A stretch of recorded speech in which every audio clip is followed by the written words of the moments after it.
Well, let's discuss the tensions between Beijing and Canberra. Geoff Raby, he's a former Australian ambassador to China, joins us. He's also the author of China's Grand Strategy and Australia's Future in the New Global Order. Geoff, Ambassador, always great to have you with us. So we heard from Scott Morrison saying that he'd be willing to meet with President Xi, no conditions type of meeting. We know that there's some, as Tom called it, maybe a naive hope that the Biden kind of reset in that relationship could mean a reset for Canberra as well, particularly as we have a new trade minister in Wang Wentao.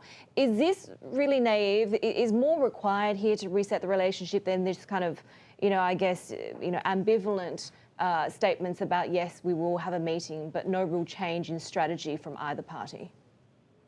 Yes, I think that's right. At present, both sides are stuck. And the Prime Minister has, on many occasions, said that he would take a phone call from Xi Jinping, we're prepared to talk, that sort of thing. And the Chinese response is they want to see some actions. And so I think we are stuck, and most likely everyone now is going to watch and wait and see what happens with the Biden administration and how it deals with China, and whether it does provide a possibility of an off-ramp for Australia. So given that in the past we've seen a complete lack of ministerial visits or invitations being extended for Australian ministers to going to China, what sort of overture is really required here? And, what is, I guess, we spoke to the former Prime Minister Kevin Rudd very recently. He said a managed strategic approach needs to be taken. What does that look like for Canberra? Well, exactly. And the policy has to be consistent and applied in a very, deliberate and coordinated way.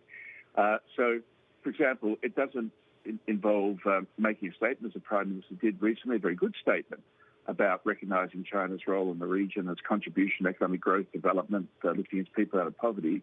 That was a very good signal to China from the Australian Prime Minister. But then he got on the plane the next day, went to Tokyo and met with the new Prime Minister Suga, and that was all about strategic signalling to China that Australia was going to work with countries like Japan to continue to push back on China. So that's where the policy lacks consistency, and I think the former Prime Minister Rudd is going to that very point.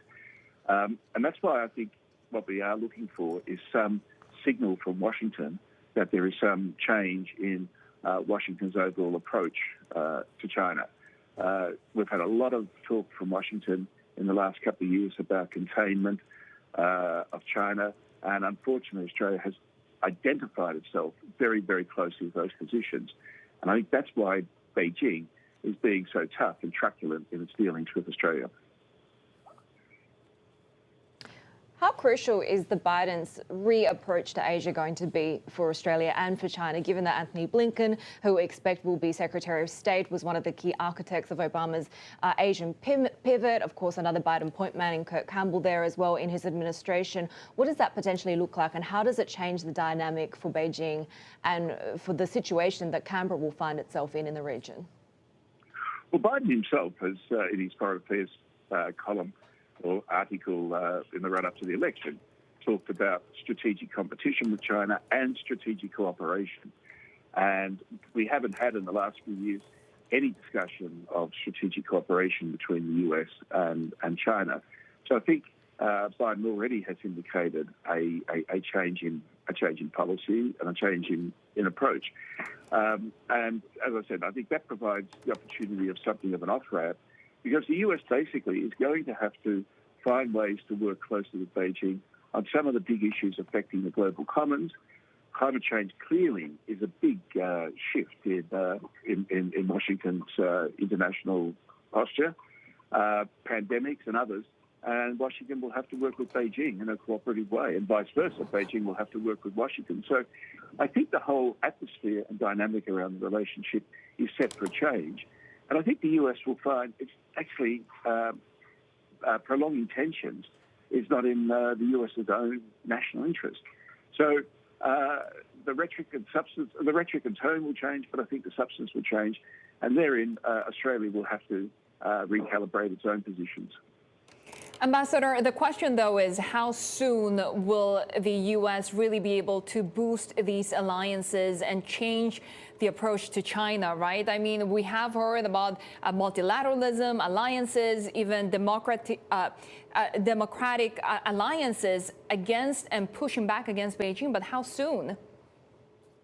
Well, look, I think the U.S. alliances in the region, in East Asia, are very, very strong. And I don't think a lot of work needs to be done on those alliances. And the U.S. presence in the region is still very strong and dominant. What has to happen is there needs to be some greater trust between Beijing and Washington so that Beijing doesn't feel threatened by various actions that the U.S. might take. I mean, democratic alliances, I think Washington needs to be very careful about that because it can very quickly be seen again as efforts to contain China. And I think the U.S. will actually have trouble putting together such a coalition. So, for example, you saw on Christmas Eve, the European Union sign a major bilateral investment agreement with China. That was a very clear signal that the EU will navigate its own relationship with China. Yeah, that was really interesting, right? Especially just before the Biden administration took office. So I guess with these economic interests that the Europeans have and putting into question what sort of alliance, to push back against China, what do you think of the effort by the United States, especially when it comes in the tech push, in the tech battle for supremacy, trying to contain the rise of Chinese companies like Huawei? We know that Australia has backed that strategy, but is this feasible?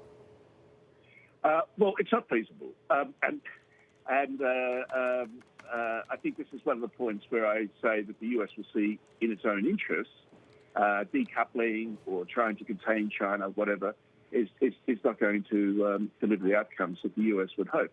Don't forget that already Huawei is the digital backbone across the whole of Eurasia. From Beijing to Warsaw, Huawei is the digital backbone. It is in South Asia to a large extent, in Africa. So the world is a lot bigger than just the Pacific and US-China relations. Yes, Australia banned Huawei, and it's quite interesting. We were the first, and for a long time, the only country who had a comprehensive ban on Huawei. That's a very good example of how Australia has overreached in attempting to align itself so closely with the US's policies of resisting the ascendancy of China. You see, what we're dealing with is and I deal with this in my book at length, is the world's greatest power shift that's ever happened in the shortest period of time. And countries are scrambling to try and position themselves in that a new situation, in the new order that's emerged.